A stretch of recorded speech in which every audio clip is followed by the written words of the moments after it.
This is the story of Thunderbird. They say that up in the mountains there's a great cave. And in that cave there lives a bird. A bird so big that when he flaps his wings it makes the sound of thunder. And from his claws come lightning. And in that cave is a stone bowl. It's huge. And in that bowl is blood. Because that's what the Thunderbird eats. Human blood. But he doesn't get it himself. No, he has a little friend who goes out to get it for him. Do you know what his name is? Sure you do. Mosquito.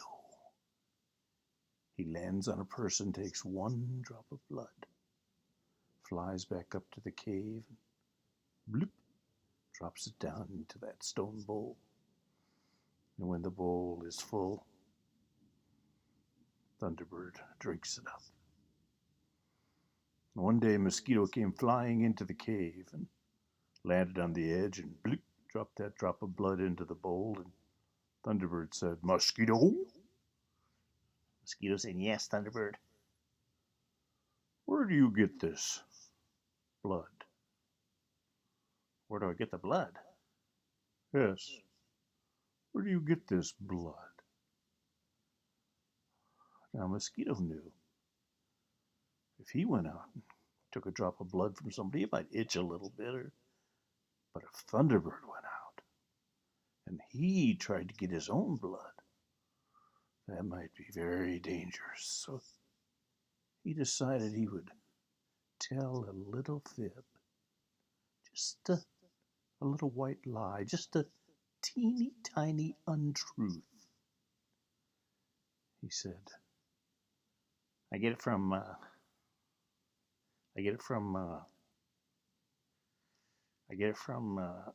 trees. Yeah, trees. I get the blood from trees.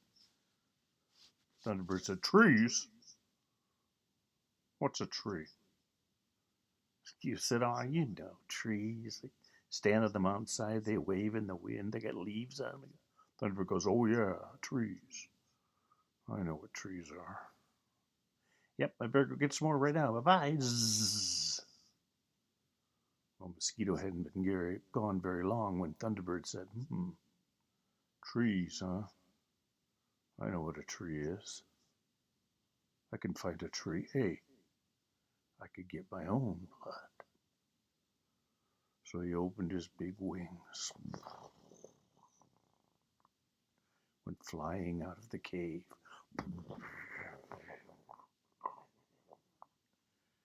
He hadn't gone very far when he looked down and he saw a tree. So he opened his claws and out came the lightning. And the tree fell over. Thunderbird landed on the tree. He looked at it. He looked at the roots. He looked at the trunk. He looked at the branches. He looked at the bark. He looked at the leaves. There was no blood. Thunderbird opened his big wings, flapped back to the cave.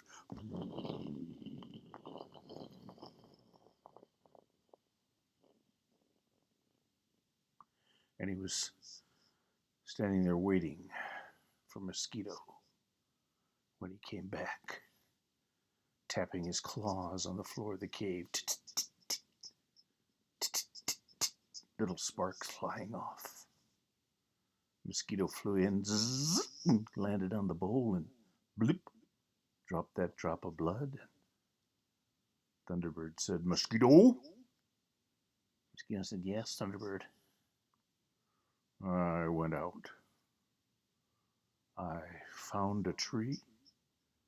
I knocked that tree down, and there was no blood. No blood? No blood.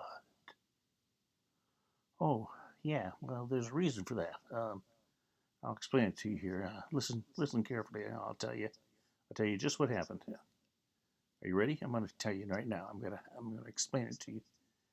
Um, you see, it's a very special kind of tree, blood tree. You gotta find a blood tree to get blood. If you don't find a blood tree, you won't get any blood. You used to find blood trees all over the place, but now, boy, there's not nearly as many blood trees as there used to be. Sometimes I have to go quite a ways to find a blood tree.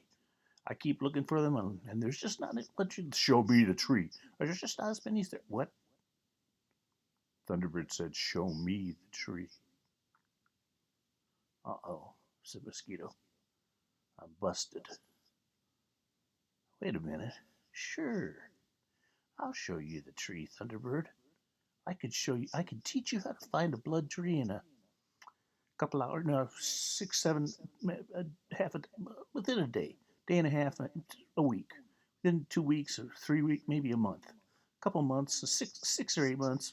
Well, I could teach you how to find a blood tree within a year, maybe a year and a half, probably 2 years. Thunderbird said, 2 years? Mosquito said, yeah, you're right. With you, it might take 5. Thunderbird said, well, then just forget it. Mosquito said, okay, if you say so. And that's why. Mosquito still takes that drop of blood, flies back up in the cave with it. But have you ever noticed, sometimes, after a big storm, you'll find a tree with a branch knocked off, or a whole tree knocked over? That's old Thunderbird looking for that blood tree. He hasn't found it yet. Thus the weight of my story is lessened, while yours increases.